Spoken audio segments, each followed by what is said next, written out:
श्री गणेशाय नमः श्री प्रभू रामचंद्राय नमः राक्षस देवा संग्रामा थोर हा रामा तुझा मायेचा बडीवार राक्षस देवांच्या श्री अंबर भरून अंधकार दाटला। आणि अगस्त्य ऋषी भगवंताला सांगतात, भगवंता तुमची माया ही राक्षसांचं आणि देवांचं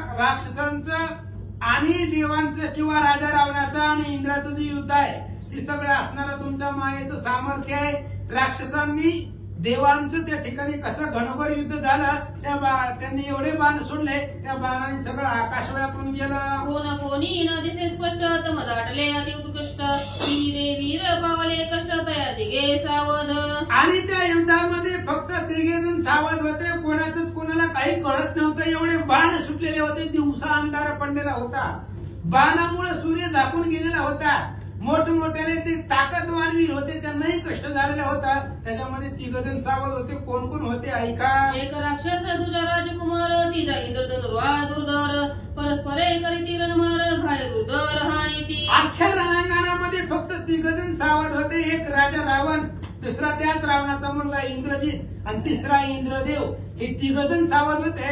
बाकी सगळे त्या ठिकाणी युद्धाच्या आवेशामध्ये बेशुद्ध पडलेले होते, कुणालाच काही कळत नव्हतं, सगळ्यांच्या डोळ्याला झापडी पडली होते। सारथिया म्हणे रावण ऐके का तू एक वचन माझे सकळ राक्षसगण विभूती गृणी पाडिले। आणि सारथ्याला रावण बोलू लागला, ऐक म्हणले सारथ्या, आपलं सगळं जे काही राक्षस होतं ती राक्षस सगळं देवलोकांनी पाडलेलं आहे, त्यामुळे आता त्वरा कर देवलोकांकडे बघू। आजी माझे क्रोधे करुणी करीत लक्ष्याचे दहन सारथ्या शीघ्र स्कंदन न्याय सैन्याचे अध्यंतरी। आणि त्यावेळेस त्या असणाऱ्या रावणाने सांगितलं, ऐक म्हणले मी माझ्या रागाच्या भरावरती सगळ्या त्रैलोक्याचं दहन करतो, त्रैलोक्य जाळून टाकतो, लवकरात लवकर जा आपला रथ घेऊन या आणि सगळं सैन्य तयार कर। शीघ्र आजी समरणांगणी शत्रूची धडे लोळवी नरणी माझी या प्रतापाची करणी असत पावती शत्रू नक्षत्रे। आज समरांगणामध्ये मी माझ्या असणाऱ्या बाहुबळावरती सगळे असणारे शत्रूची धडे जमिनीवरती लोळवेन, माझ्या प्रतापाची करणी आज सगळेजण डोळ्यानं बघा, हे असणारा सूर्य मावळेपर्यंत सगळे शत्रू रणांगणावरती संपवतो। ऊर्ध्व उचली न हात तवा आकाशास भय बहुत माझी धाके वाई त्वरित उकडील तिकडे नवजा। अरे काय माझं सामर्थ्य, काय माझी ताकद आहे, हात जरी उचलला वर तरी आकाश थरथर कापतय, माझ्या इशाऱ्याशिवाय वारा सुद्धा फिरत नाही, मी सांगितलं तर वारा फिरतोय, नाहीतर इकडचं तिकडं वारा सुद्धा माझ्या इशाऱ्याशिवाय जात नाही, असं रावण बोलू लागला। सारथिया चिंता न करी माझा रथ तेथवरी माझा रथ तेथवरी जळे उदय होय कामरी तेथपर्यंत चालवी। आणि त्यावेळेस असणाऱ्या रावणाने सारथ्याला सांगितलं, राक्षसाचं सैन्य मेलं म्हणून घेऊ नको, मनामध्ये चिंता करू नको, माझा रथ तिथपर्यंत नाही, जिथं असणारा रथ सूर्य उगवतो त्या पश्चिम दिशेकडे आपला रथ जाऊ दे। कोणी रावणाचे वचन तो सारथी गुण निधान मनोवेगळे मागे टाकून वारसी रथ मध्ये आणला। रावणाचं बोलणं ऐकलं सारथी राजा रावणाचा, त्या ठिकाणी गुणनिधान होता, त्यानं मनाच्या वेगाला पाठीमागं टाकलं आणि सगळ्या असणाऱ्या सैन्यामध्ये आपला रथ घेऊन आला। ऐसे जाणून त्रिदशपती रथावरी देवाप्रती म्हणत झाला हो सावध प्रती एका माझे मनीचे। आणि राजा रावण युद्धाला रथावरती बसून आला, त्यावेळेस इंद्रदेवानं आपल्या देवलोकांना सांगितलं, ऐका म्हणले सावधान वृत्तीनं मी जी काही ती सांगणार आहे ते माझ्या मनाचं जे काही मनातलं भुजे तुम्हाला सांगतो, लक्षपूर्वक ऐका। या संग्रामात रावण बळे दळे बळे झाला उन्मत याची न मारून जीवे जित धृण नगरा प्रत न्यावे। आणि इंद्र सांगू लागला, ही राजा रावण माजलेला आहे, म्हणले गर्वाने उन्मत्त झालेला आहे, ह्या रावणाला मारायचं नाही पण जिवंत नगरामध्ये घेऊन जाऊ, असं इंद्र देवांना बोलू लागला। बोलूनी अमर चूडामणी प्रवेशला तोरणांगणी नाना युद्धे नाना बाणी रिपुदळणी घेतले। अशा प्रकारे इंद्रानं आपल्या सगळ्या देवलोकांना सांगितलं आणि रणांगणामध्ये प्रवेश केला, अनेक प्रकारचे शस्त्र अस्त्र आयुध्य शत्रूचं सैन्य मारण्यासाठी सोबत घेतलं। रावणाचे दक्षिण भागी उभा दीक्षित शतक्रु यानी उभयंता सेना शतयोजिन रणांगणी शस्त्रशुद्धी सज्ज असे। आणि रावणाच्या उजव्या बाजूला अनेक प्रकारचं असणारं सैन्य होतं, आणि त्यावेळेस असणाऱ्या रणांगणामध्ये रावण सगळ्या असणाऱ्या शस्त्रास्त्र सहित तयार झालेला होता। देवांचे सैन्य गादा तया माझी इंद्र प्रबुद्ध बाण सोडिले तेजोमय विविध रावण सारखी या रथभंगीला आणि देवांचा आघात सैन्य होता राजा रावण एकटा होता सारथ्या सहित राजा रावणाचा रथ सगळ्या देवलोकांनी घेरला एकला रावण रणभूमीसी सापडला हो देवांसी भ्रांत झाला न स्मरे मानसी ते देखुनी रक्षसी हा कधी दिली त्रैलोक्यावरती दराला असणारा राजा रावण आज एकटा सापडला राजा रावणाच्या रथाला देवलोकांनी घेरला आणि देवलोकांच्या तावडीमध्ये राजा रावण सापडला तेव्हा राजा रावणानं मोठ्यानं मदतीसाठी हाक मारले हा करीती निशाचर म्हणती मेला गेला दशशीर की भस्म केला देवी समग्र किरणांगणी बुडविला ज्यावेळेस राजा रावण इंद्रदेवाला सापडला त्यावेळेस सगळ्या राक्षसांनी हाहाकार केला म्हणले आता रावण जगत नाही आणि देव लोक ह्या रावणाला जगू देणार नाही तर रावण मेला असं राक्षस बोलू लागले नंतरे मेघनाद ऐकून राक्षसांचा शब्द पिता धरिला देवजन सुबद्ध हृदयवर मी वादळले आणि राक्षसांचं बोलणं इंद्रजितानं ऐकलं की राजा रावणाला देवलोकांनी धरला आपल्या बापाला धरल्यामुळे इंद्रजिताला भयंकर राग आला आणि रावणाची सोडवण करण्यासाठी इंद्रजितानं शक्ती सातोप अंगामध्ये धरला आणि रथावरती बसला क्रोधे झाला मूर्छापन्न दोन्ही हात दाडा दशन हाती चुरी दोन्ही चलन पृथ्वीवरी वांसिले आणि इंद्रजिताला एवढा भयंकर राग आलेला आहे हात त्या ठिकाणी दोन्ही आपल्या हातावरती हात चुरू लागला दात दाडा खाऊ लागला आणि अतिशय राग इंद्रजिताला आलेला आहे मित्र झाले क्रोध्या रक्त चळाचा सर्वांगी कापत म्हणे ब्रह्मांडाच्या उतरंडी येथ पालत्या करोनी सांडीन आणि सगळे हसणारे डोळे लाल भडक रक्त झालं सर्वांगामध्ये चळचळ इंद्रजित कापू लागला आणि इंद्रजित मनामध्ये म्हणू लागला हे असणाऱ्या 21 ब्रह्मांडाच्या उतरंडी सगळ्या असणाऱ्या पालत्या करून संपविला असा आवेश इंद्रजिताला आला म्हणे सोम सूर्य कोणी पाडू की नक्षत्रासहित गगन तोडू की या विजयांची खेळी मोडू की ध्रुव पाडू आकाशात एवढा राग इंद्रजिताला आला इंद्रजित बोलू लागला सूर्य आणि चंद्र फुंकून त्या ठिकाणी असणारे सूर्य चंद्र जमिनीवरती पाडू किंवा सगळे असणारे चंद्रासहित नक्षत्र तोडून हे असणाऱ्या पृथ्वी तलावरती पाडू किंवा ब्रह्मदेवानं मांडलेला हे जे काय असणारा खेळ आहे ते खेळ मोडून टाकू असा इंद्रजित बोलू लागला की या चराचरांची बांधू मोळी की 21 स्वर्ग समुद्र जळी की मेरू सहित दिग्गज पायांतळी रगडून या रांगोळी करू आजी किंवा या सगळ्या असणारा चर आणि आचार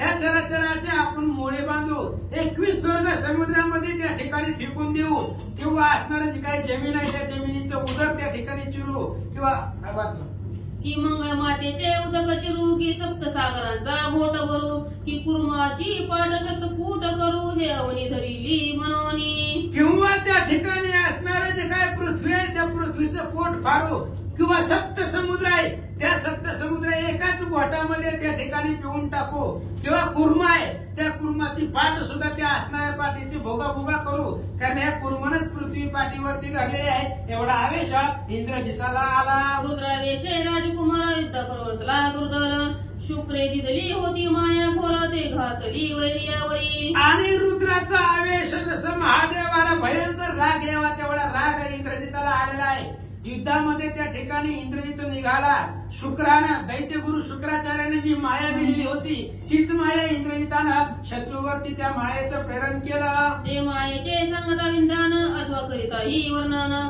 तरी ते मुळीच लटकी जाण तिची सत्यपण असे आणि ती माया म्हणजे खोटं लटक ही असणाऱ्या मायेचं जर वर्णन करायचं म्हटलं तर ती मुळातच खोटी आहे तिच्यापाशी सत्यपण नाही आणि अशी असणारी खोटी माया काय तिचं वर्णन करावं ग्रंथकर्ते सांगतात ऐसिया माये ते उधारी घेऊन या गर्जना करी प्रेरिता झाला वैर्यावरी तुझे उपराधी मोहिला आणि अशा प्रकारची माया इंद्रानं आपल्या हातामध्ये घेतली गर्जना केली आणि त्या असणाऱ्या वैर्यावरती देवलोकावरती ते माया सोडली आणि माया सोडल्यामुळं इंद्राला मोहून टाकलं मेघनादे सोडून सर्व सैन्य जेने मरुदन सिंह होता मेघवाहन ते घेऊन या पिता रावण रिपुपासोरी मुक्त केला इंद्रजितानं ते असणाऱ्या मायेमध्ये सगळ्या देवलोकांचं सैन्य मोहून टाकलं इंद्रदेवाला सुद्धा त्या मायेमध्ये गुंतवलं आणि जिथं असणाऱ्या राजा रावणाला बंधन करून ठेवलेलं होतं त्या रावणाला मुक्त केला आणि इंद्रजितानं राजा रावणाला देवांपासून सोडवला. अमरनाथ गणी रिपुपुत्रासी जेवी पंडित पाखंडियासी तो मेघनादे त्या समयासी थोर आश्चर्यासी पै केले. आणि जो काही इंद्रदेव होता त्या इंद्रदेव ह्या असणाऱ्या राक्षस सैन्याला गणतच नव्हता. जसं पंडित असावा, पंडित पाखंडाच्या मूर्खाच्या नादी लागत नाही, तसं त्या राक्षसांना इंद्रदेव किंमत देत नव्हता.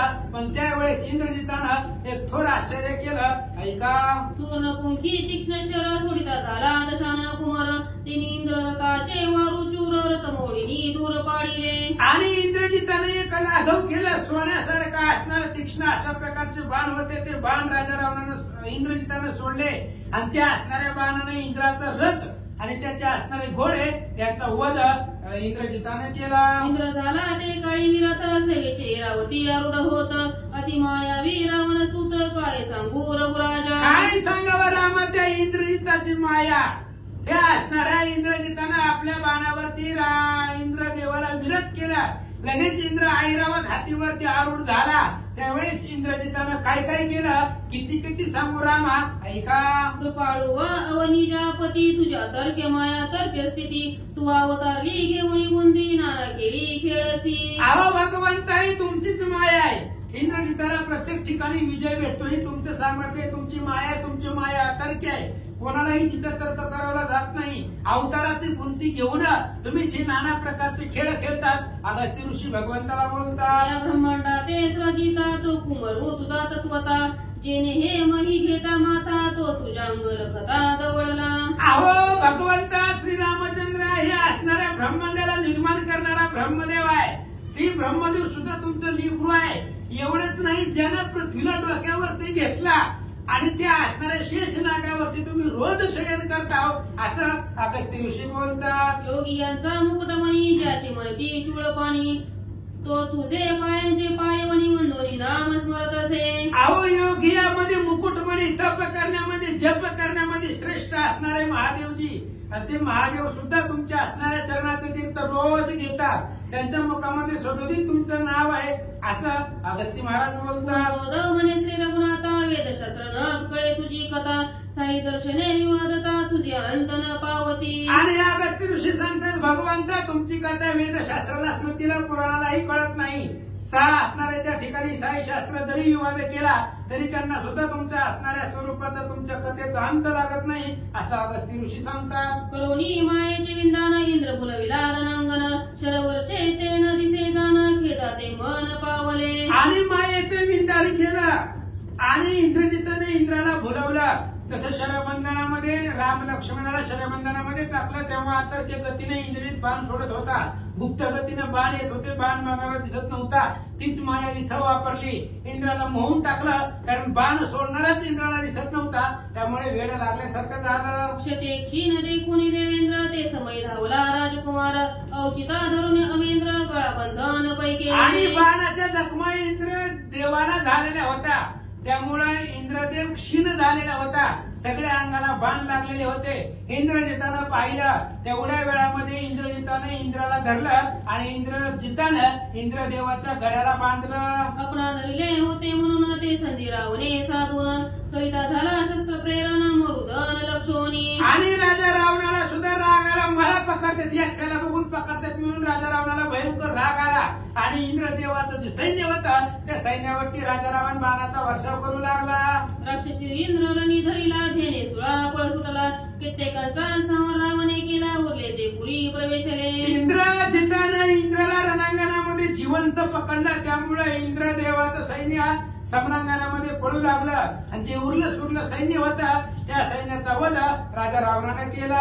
वरून या शुक्रजित पितयासी येथुनी चला म्हणत अम्मासी झाला जय प्राप्त कोण्या कार्या येथे राहावे. आणि रथावरच इंद्रजित होता. इंद्रजिताने राजा रावणाला सांगितलं पप्पा चला घरी म्हणलं तर कवर थांबायचंय. झालाय आपला विजय झालाय. त्या असणाऱ्या इंद्राला मी गळ्याला बांधून आपल्या रथावरती घेतलाय. इथं थांबून काही उपयोग नाही. गावाकडे चला. इंद्रनाद म्हणे पितयासी हा ज्वर होता माझे मानसी तो निरसला शिवकृपेसी इंद्र राव धरताची. आणि त्यावेळेस असणारा इंद्रजित सांगू लागला रावणाला म्हणले ऐका मला ही असणारा इंद्र थोडा जळ जात होता त्या असणाऱ्या इंद्राला गळ्याला बांधून त्याला त्या ठिकाणी पकडलं. असं रावण इंद्रजित बोलू लागला. मी देवाचा दर्प हरण ठरवलं की माझी मी कंपायमान इंद्रा ठरवणी मनोरथ पूर्ण आजी माझे पै झाले. आणि मी असणाऱ्या देवांचा भीतीदायक देवांना घातक मी आहे. पण ते असणाऱ्या इंद्राला सुद्धा त्या ठिकाणी धरलं. आता आपल्याला देवांची कोणत्याही प्रकारची भीती नाही असं या ठिकाणी सांगतात. आजीपासून त्रैलोक्य आम्ही भोगी आवश्यक आता युद्धाची तू कंटा देख आम्हासी नाही राजेंद्र. आणि इंद्रजित रावणाला सांगू लागला म्हणजे ऐका पिताश्री आता संपूर्ण त्रैलोक्याचा भोग आपण घेऊ. आता युद्धाची उत्कंठा युद्धाचं ते युद्ध करण्याची गरजच नाही. कारण देव लोकांचा राजा ज्याच्या बळावरती देव लोक युद्ध करतात त्या इंद्रालाच आपण गळ्याला बांधून आणले. त्यामुळे आपले शत्रू संपले. ऐसे पुत्राचे वचन ऐकून या दशान पुनरपी म्हणे पुत्र दृढबंधन करी दक्षिणपुरी नेता. आणि अशा प्रकारे इंद्रजिताचं बोलणं ऐकलं. राजा रावणाला आनंद वाटला. रावणाने सांगितलं त्या इंद्रा देवाच्या गळाला जरा घट्ट बांध. त्याला बांधून आपल्याला लंकेला घेऊन जायचंय असं रावण सांगू लागला. लंकेची पैनेता देव येतील सोडवाया तत्वता यही न गडे परिरक्षिता आळसन की जे वेगनादा. आणि ऐक इंद्रजिता आपण देवांच्या राजाला धरलेला आहे. ह्याला जर आपण इंद्राला लंकेला घेऊन गेलो तर देव लोक इंद्राला सोडवायला येतील. पण लंकेमध्ये कुणालाही येता येणार नाही. त्यामुळे त्याचंही आपल्याला भीती नाही. पण याच्यासाठी आळस करू नको. जरा घट्ट आवडून त्या इंद्रा देवाला बांध. अमरपुरीची इतके करून इंद्राची गळा बांधून विदारोनी देव सैन्य स्वसैन्याशी निघाला. एवढं अमरावतीमध्ये राजा रावण आणि इंद्रजितानं घोर अशा प्रकारचं युद्ध केलं. इंद्र देवाच्या गळ्याला बांधलं. रथावरती इंद्रजितानं टाकलं आणि आपल्या लंकेला सर्व सैन्यासहित इंद्रजित रावण विजयानं निघाले. वाजंत्र्याच्या नाना ध्वनी गुडिया मखरे उभारोनी पुरी प्रवेश स्वभवनी राक्षसेंद्र पयाला. आणि वाजंत्र्याचा आवाज होतोय. वेगवेगळ्या प्रकारचे ध्वनी वाजत आहेत. गुडिया त्या ठिकाणी घोडे उभारलेले आहेत आणि आपापल्या असणाऱ्या लंका नगरीमध्ये सगळ्या राक्षसांनी प्रवेश केला. घरी प्रवेशता रावण समस्ता ज्ञान दिली जाणं युद्ध करिता दारुण विश्रांती घ्यावी. घरी गेल्या राजा रावणाने सांगितलं ऐका सगळ्या जणांना श्रम झालेला आहे. दमलेले कंटाळलेले आहेत. आता घरी जाऊन निवांत झोपा. ऐसे राज बोलीला समजता देऊनी प्रवेशला नगर जना उत्साह झाला मंगळ दुरे. अशा प्रकारे राजा रावणाने सांगितलं. सगळ्यांना आज्ञा दिली. सगळ्यांना आनंद वाटला आणि मंगळतुऱ्यांच्या वाद्यामध्ये सगळेजण आपापल्या घरामध्ये गेले. एका जनार्दना शरण रावण प्रवेशला लंका भुवन इंद्रादित्य करोनी बंधन संरक्षण करविले. ग्रंथकर्ते गावबा काका एकनाथ महाराजांना जनार्दन स्वामीला शरण जाऊन सांगतात रावण लंकेमध्ये त्यानं प्रवेश केला. इंद्राला गळ्याला बांधून इंद्रजिताने त्या ठिकाणी लंकेमध्ये घेऊन आला आणि दृढ अशा प्रकारचं बंधन इंद्रदेवाला केलं. आता पुढची कथा लक्षपूर्वक ऐका. स्वस्ती श्री भावांत रामायण उत्तरकांडे रावण इंद्र बंधन लंकेचा प्रवेश नाम त्रयत्रिशतो ध्याय. श्री कृष्णार्पणमस्तु. शिवं भवन्तु पुण्डरीकावतारम्.